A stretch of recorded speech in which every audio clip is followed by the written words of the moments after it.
দে, চারাইনা করে দে। কিয়ামতের দিন যদি আল্লাহ প্রশ্ন করে বসে, আপনার আবার তো কোনো খুশি থাকবো না। খুশি থাকবো কারণ খুশি থাকবো না।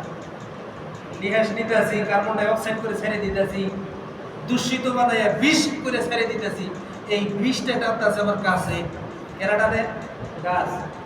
ওই জন্য এই যে গাছে যে দূষিত বিষটা যে টানতেছে, এটা আবার ক্লিন করে চকচকা করে ছেড়ে দিতেছে, আমরা আবার টানতেছি। গাছে ছাড়তেছে, আমরা টানতেছি। গাছ ছাড়া মানুষ বাঁচবো না।